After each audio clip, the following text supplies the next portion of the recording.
So there's this trailer we're trying to turn into a camper trailer. G'day folks, Andy here from McDowall Manor.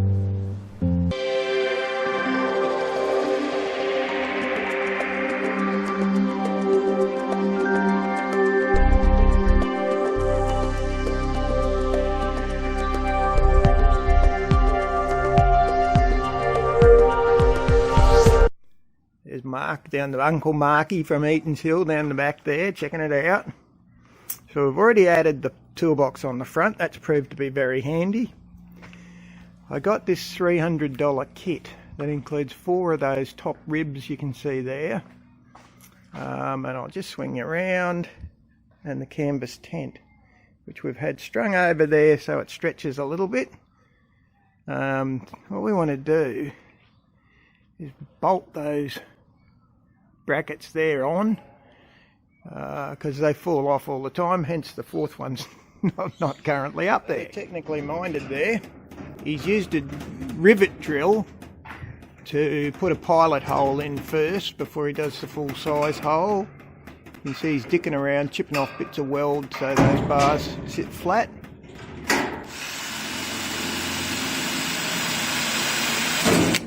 There goes your pilot hole. So this is the 3rd drill bit. What we're gradually doing is increasing the size. I want to explain about what we're doing here, Mark's doing, is I want to keep the flexibility of the trailer, so I don't want it just to be a permanent camper. Hence those ribs are being bolted on in case for when they need to be removed, and I still want to be able to load stuff in to help people shift house, and I want to be able to take crap to the dump. So that's been the aim, a temporary and still flexible camper trailer. I've been instructed to explain to you that we're using nylock nuts, which are those don't work loose nuts. And what else, Mark? Extra length in the bolt, so that we've got a bracket, room for a bracket later if we want to. There you go. Canvas top back on. You can see it opens from the back on each corner. There's that sort of zip on each corner. The sides are good. The sides have come down to a much better place than they were when we originally did them. It's going to need a water barrier, which I think won't be too hard. And the back, I'd like to put a water barrier on there as well. So I've got the tent back now. You can see now because I'm tight, I only forked out for one lot of fly mesh on one side, which allows me, of course, to roll the side up, the solid side. The back, of course, rolls up, and that's what those ties are for. I just wander around here. This side, because I've added a new zip on the front corner there, you can see it rolls up as well.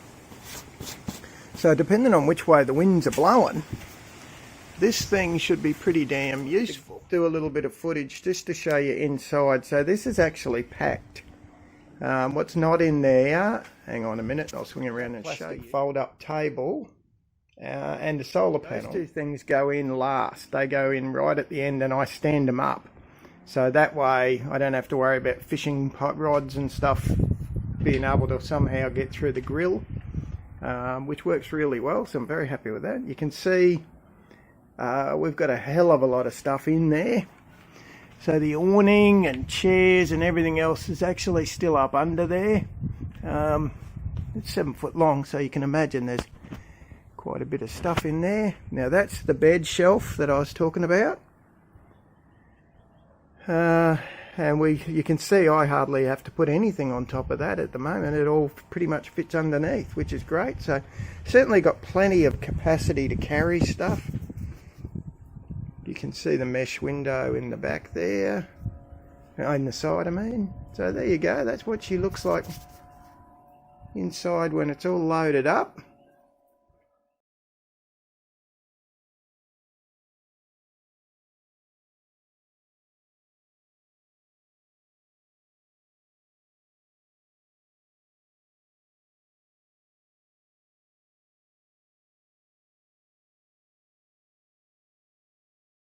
So that's our campsite. Obviously most things came in the trailer. Now we're not using the trailer to sleep in, surprise surprise. That blue tent there, my stepson's in that one with a queen size airbed. The one with the red roof, that becomes our lounge, and Rosie and I sleep in the back of the carnival. That's the front of the campsite. That's our kitchen and the solar panel to recharge the batteries. Now there was a fridge, I had an electric fridge, shit itself the day I got here. Bloody typical, isn't it? So we're using that esky you might be able to see inside. That's an ice box. So there's your bed inside the car. It's just a few pieces of thin ply with a fold-up mattress. And we put the silver things front and back. They're the window reflectors to keep the sun out. And between the tinted windows and this model of Carnival comes with window blinds, they call them. Bob's your uncle, look at that, eh?